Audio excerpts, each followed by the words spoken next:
From Washington, this is VOA News.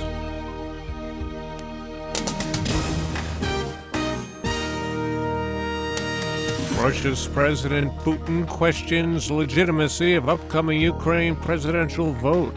Former Egyptian President Mubarak gets prison term for embezzlement. I'm Ray Kouguell reporting from Washington.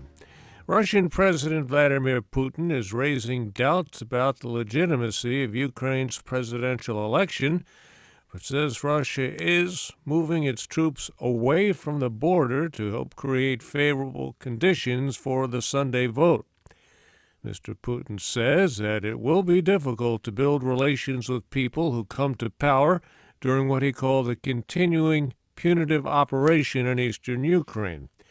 He was referring to Ukrainian military action against pro-Russian separatists and the arrests of two pro-Kremlin Russian journalists. Ukrainian authorities said the reporters had portable anti-aircraft missiles in their cars. Mr. Putin called that accusation absolute rubbish. President Putin was in Shanghai Wednesday, where he and his Chinese counterpart, Xi Jinping, signed a $400 billion natural gas deal. The 30-year agreement calls for Russia to send gas from Siberia by pipeline to China. After the pipeline is built, the gas could flow by 2018. Vietnam's prime minister held talks with the Philippines president in Manila Wednesday to discuss strengthening defense and maritime cooperation. But the prime minister drew attention over some tough words for China, opposed to what he says are Beijing's territorial violations in the South China Sea.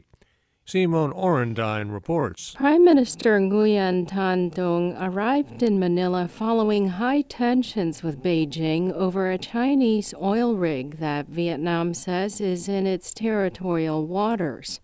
The Philippines has also complained of run-ins with China's government surveillance vessels at various disputed outcroppings.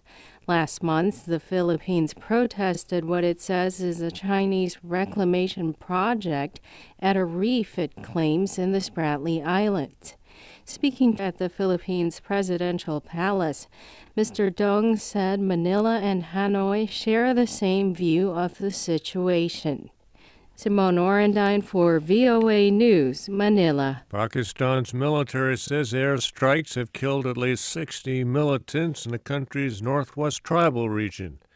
The military targeted hideouts in the Mir Ali and Miran Shah areas near the Afghan border. President Obama is deploying 80 U.S. military personnel to Chad to help find more than 250 schoolgirls kidnapped by Islamist militants last month in neighboring Nigeria. The Pentagon says the deployment will consist largely of Air Force personnel operating an unmanned, unarmed drone from a site inside Chad. The girls were abducted by Boko Haram militants 5 weeks ago from a boarding school in a remote area close to Nigeria's border with Cameroon, Niger, and Chad, and their whereabouts remains unknown. President Obama says that growing allegations of mistreatment of military service personnel at the country's Veterans Hospital is disgraceful and will not be tolerated.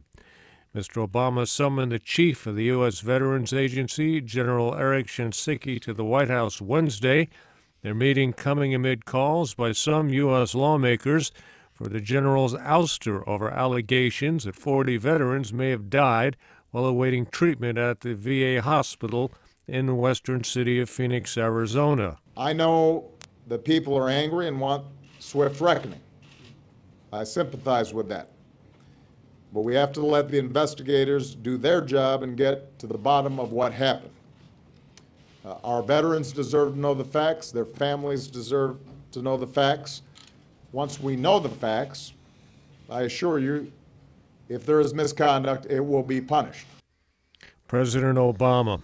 Former Egyptian President Hosni Mubarak was sentenced to 3 years in prison for embezzlement. His son got 4-year terms. Edward Uranian has more. Former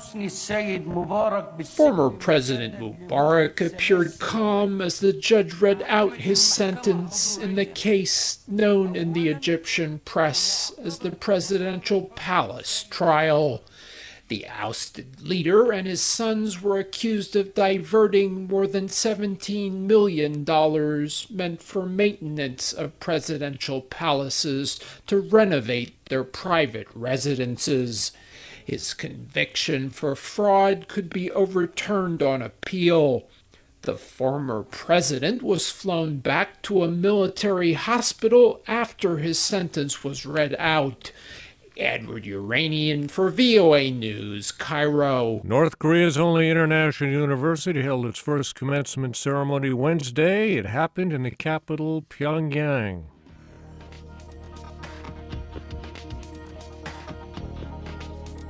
That's the latest world news from VOA.